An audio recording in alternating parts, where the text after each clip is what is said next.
Hello there, I'm Jo Baldwin Trott. I am a mentor of influential and highly visible leaders. And as from tomorrow, I am also the co-author of Remote Working, a phenomenally exciting text that's been created in just 1 week by Writing Matters and with a team of 20 professionals who have given their absolute best advice and help and support for the incredible amount of people that suddenly find themselves working from home, that most of them, I'm sure, never imagined they would be. So we have all done our best to come up with our own experience and obviously the best top tips. So today I'm really thrilled to interview and have a chat with 3 other co-authors. I have David Rothwell, all the way from Bracknell, just down the road from me. Hi, David. Hi, Jo. And I have Kalpesh, who is in your London too, aren't you, Kalpesh? Surrey. Yeah, just on the edge of London, Purley. Oh, sorry, it's Surrey. Fair enough. And Sue, you're in Southend. Hi, Sue. Yes, hi. Thank you for having us. Oh no, this is great. I'm obviously as thrilled as you are to do this project with Writing Matters, and very excited to see this book be a different offering right now. So I'm going to crack on. We've got 3 of you, and I'm going to ask you guys to explain what your chapter is about, what drew you to the topic and the project, and also give that key one top tip for the remote workers. So let's start with Kalpesh.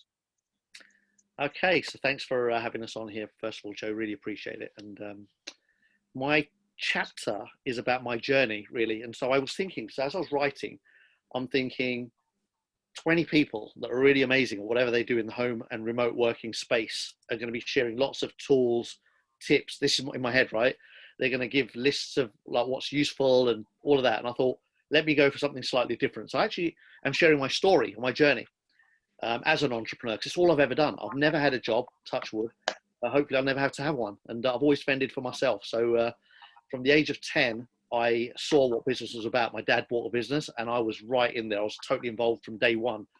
And by the age of 11, I started my own little hustle in the playground at school. And I've never looked back since. I've always had something on the go, oftentimes multiple things on the go, just to make things happen. And as a result, have had a whale of a lifetime, had experiences that most people only ever dream of, I guess, made ridiculous fortunes, lost ridiculous fortunes, learned from that, wondering how the hell all of that happened, managed to travel the world, literally every continent, tons of cities. And through all of the journey, I've ended up becoming an international speaker now, where I get to get in front of audiences of entrepreneurs and share my story. So I thought, let me just make my chapter about that. Fantastic. And obviously your book needs to follow this, Kalpesh. I know you said you were the king of procrastination, but that clearly needs to happen because I want to read it like now. Thank you. Fantastic. That's great. I'm sorry, I should have introduced you at the start. So you're one of the top 100 speakers. You're an entrepreneur and you're the co-founder of World Transformation Organization.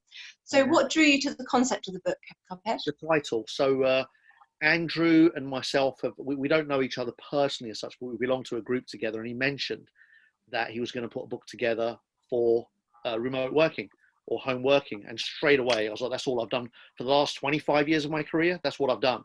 Before that, I was in retail and on the roads. But the last quarter of a century, I've literally, everything I've done has been from my living room or from my bedroom. So the title grabbed my attention. I thought now more than ever, there's a global desire, I guess, or a global need even. Forget the desire, we don't know about that, but there's a global need for sure of millions of people that have ended up in their homes by default that just fitted. I was like, wow, I can help here. I can really give something of value, and hopefully it'll inspire somebody somewhere to find their way through that journey. Fantastic. Yeah, no, that's really key. And obviously being an entrepreneur, that's what obviously I am too. It has slightly different challenges than being part of a conglomerate. So there's a lot of self-motivation, isn't there? But anyway, that's I've got to rein myself in because this is about you guys today. So fantastic. And obviously your experience of running your business remotely from your home is what would you say, just quickly about that?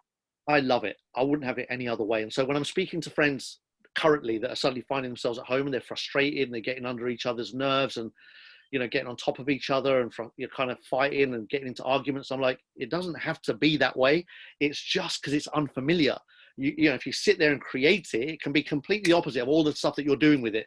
It's an opportunity for me to really learn about oneself, because I've done it for so long that, you know, there's 7 of us in this house that lives together. My mum, my brother, his wife, and 3 kids. They're not kids anymore. So 25, 23, and 21-year-old. So there's 7 adults. And we love it. We would not have it any other way. So right now we're all at home in different rooms, different parts of the house, working from home, because 3 of them actually have outside work and the rest of us are home anyway. But yeah, so I'm all about, listen, how can you turn this maybe adversity or challenge into something special? Because it's a gift. Who wouldn't want to work from home, really? Well, there you go. See, that is the key question. I think probably at the moment, if this was an open, like, live recording, there would be thousands of people going, me, get me out of here. Please let me go back to the office. You know, they'll be crying. But it's lovely to have that enthusiasm, and to know that you can make it work with 7 people in your house, which obviously is slightly, maybe a little bit bigger than the average family, say, of 4 or 5 living in a house. No arguments, no clashing, no fighting, no nothing. It's all beautiful. We need a big brother of Kalpesh Patel's house, because this is amazing. Okay, fantastic, thank you. And oh God, I could talk to you for hours more. But anyway, what's your one top tip, Kalpesh, for people now at home working remotely? Take at least half an hour a day to design the day. And what I mean by that is, very quickly, you know, what needs to get done, the discipline of having to do it when you're on your own. A lot of people that are going to be reading this book are, as you say, from corporate. So, you know, it's very different when your boss is watching you or there's a management team around you and expectations. Manage your own day. You become your own manager. You kind of become your own boss when you're at home. So disciplining the hours you're going to put in, making sure that you're very clear about what your outcomes are going to be and delivering on those, and then switch off. Because one of the biggest dangers is that you don't know when to switch off. And both my brother and my sister-in-law have been guilty of that. My nephew's been brilliant, where he just switches the laptop off and bang, he's in social mode. But the other 2 can work till 7, 8, 9 at night, getting carried away, thinking that they've got to do this. There's always stuff to do. So keep it structured and disciplined, and, you know, just make sure that you've got that plan at the start of each day. And so that way it doesn't take over everything. I totally agree. It's really important to have an end of day time. And, you know, and I'm exactly the same. I'm at home with my kids, just me and my kids. And if I don't make that time, then the day just trickles into the evening. Before I know it, I'm running to the kitchen at 8 p.m. thinking, what on earth can I cook in 5 minutes for my kids for tea? It's crazy. Crazy. And they're like trying to eat the kitchen surfaces. They're so hungry. You know, you've got to create boundaries, haven't you? And it's so key. And I'm sure that will be a regular theme throughout the book, because it is absolutely, I think that absolutely the very first thing you need to do is create those time boundaries. Great job, Kalpesh. Thank you so much. People will be able to find out more about you by clicking on the link that I'll put into this. So let's now go to Sue Patel. Hi, Sue. Hello. So Sue, you're a HR professional. You're the founder of the HR Leadership Academy and also the co-founder of the World Transformation Organization. So thank you very much for joining. What drew you to the concept of the book? So thank you for having me, and it's been a real privilege, actually. I only found out about the book Saturday night, and literally wrote my chapter Saturday night, Sunday morning. So it was a real whirlwind relationship, really, and just getting that done. What drew me to the book, obviously, you know, many people have been forced, especially in the HR world, to work remotely. And, you know, in all of my HR groups, you know, I'm working with people who are finding it really difficult to, you know, balance work and home life and homeschooling. So the subject is so apt right now, and so relatable to so many people right now. And I think, you know, it's a great time to really contribute to as many people as we can about how to make it work for them. Fantastic, thank you. And yeah, no, absolutely. I think that's definitely across all of us, isn't it? We can what we know and learn, we can share.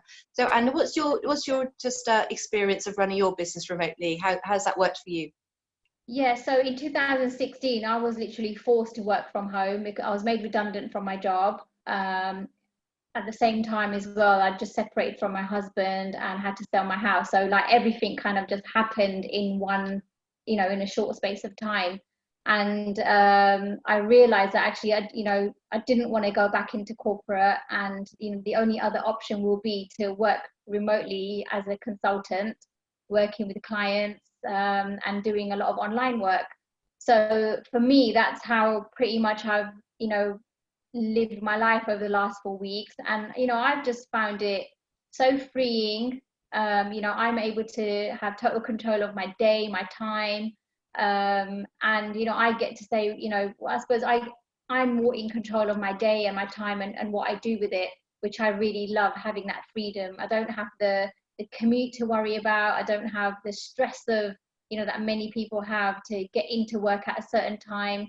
And I do what, exactly what Kalpesh said there, just I do design my day. Although my day does start at 5:30 in the morning, incorporating my workout, but I get to do what I want to do in my day. So, it is just about really making it work for you by designing it in the right way. Fantastic. Yeah, I totally agree. And, that's definitely what I do. And you can change your days. You can start at like 3 in the afternoon and work till 10. You can do whatever you like, can't you? And that freedom, especially if you've been in corporate for a while, is actually so liberating. That this is obviously for people that can do that. I expect some people will have to stick to the 9 to 5 thing. But I agree. I think the freedom to be kind of interchanging and make the rules is really exciting. And just your top then, please, Sue, for the remote workers. So my top tip then, just kind of at the back of what Kalpesh said about designing your day, don't just design your day about work.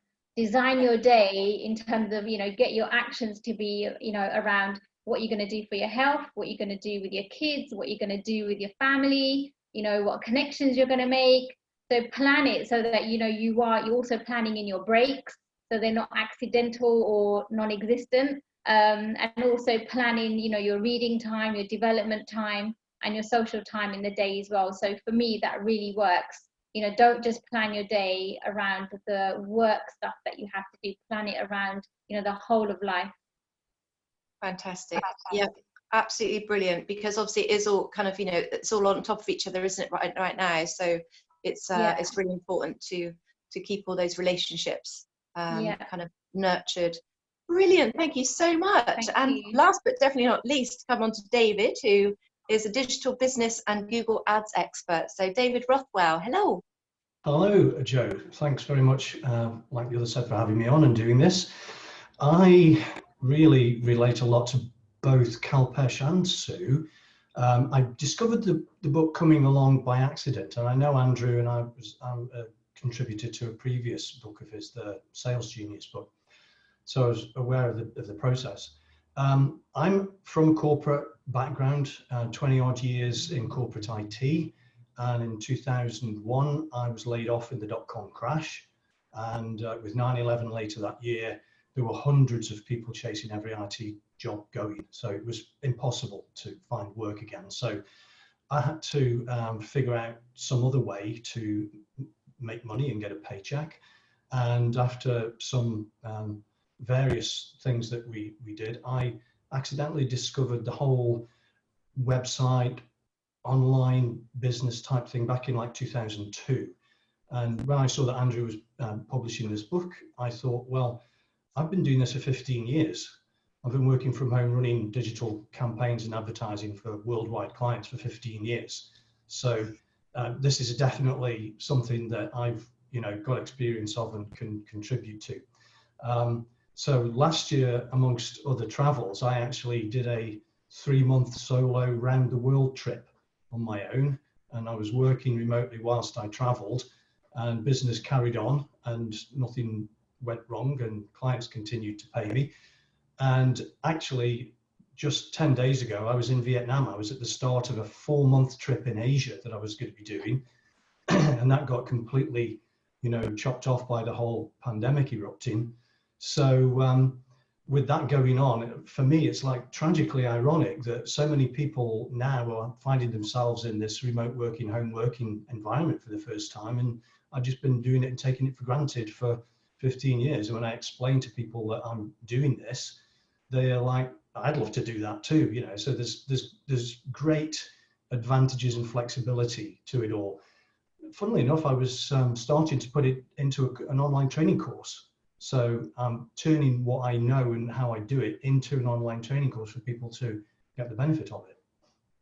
Well, David, you're so ahead of the curve here, aren't you? I think we should have a badge of honour. Out of the 20 of us, who's been doing it the longest? You're winning so far, David. No, Kalpesh is ahead. He's like 20 odd years in. Oh, sorry. Yes, Kalpesh. Yeah. I do apologise. I do apologise. Yeah, he's the elder statesman here in this whole thing. He is. Definitely. No, you're right. I'm so sorry. Kalpesh is. But you're close. You're not too far off second, Not maybe. too far behind. Yeah. Fantastic. And so not only have you got used to, you've made it impactful, successful, brand congruent and powerful, you've managed to find a balance where you can actually just basically go off and do and be wherever you want to be and work. Exactly. Awesome. Yeah. I mean, how Exactly. Inspiring is that? I'm totally inspired and I want to pack my bag and go. So I was on this 4-month program in Asia, and one of the reasons for doing that was to be with a group of like-minded people. And I was even thinking about writing a book on the basis of it called Wi-Fi Lifestyle, and that's actually my chapter contribution to the book. And it's basically how I travel anywhere and work from anywhere with Wi-Fi and the internet for anybody I choose to, and get paid pretty much what I ask people to pay me. Wi-Fi on the wind, David, maybe something like that. Love it. I love it. Fantastic. Wow, that's brilliant. And what would be your one top tip for people watching? Doing what I do, it can be very solitary. It's got a lot of advantages and flexibility, but it can be solitary. You could literally, like Kalpesh was saying, you can be on your PC, you know, for as long as you want, you know, all day, weekends and everything. So I'd just say, really make sure you're staying connected with family, friends, colleagues, business groups, and so forth. Communicate, have conversations, and just sort of keep in touch with the sort of humanity side of it.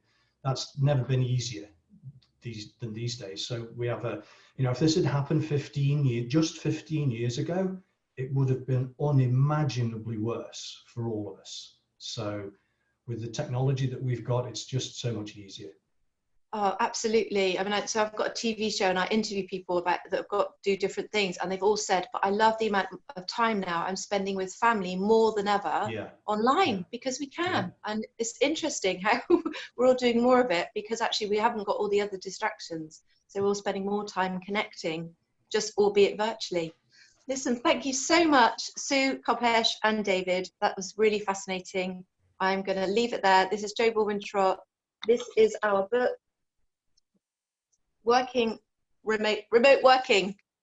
Andrew will kill me for that.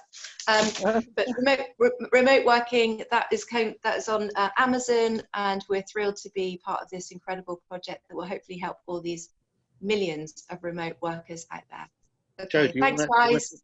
Jo, do you want to quickly talk about your? No, not today. No, this is all about you. So one of you will interview me at some point. But I'm trying to interview all of you because you've all got amazing stories. But at some point, I'll get one of you guys to interview me. But no, I am I'm a mum of 2 kids, single mum, so I manage everything by myself. So my chapter is very much about family. But I'll leave it there. Thank you, guys, and we'll see everyone again soon. Take care. Thank you. Thank you, Jo. Bye.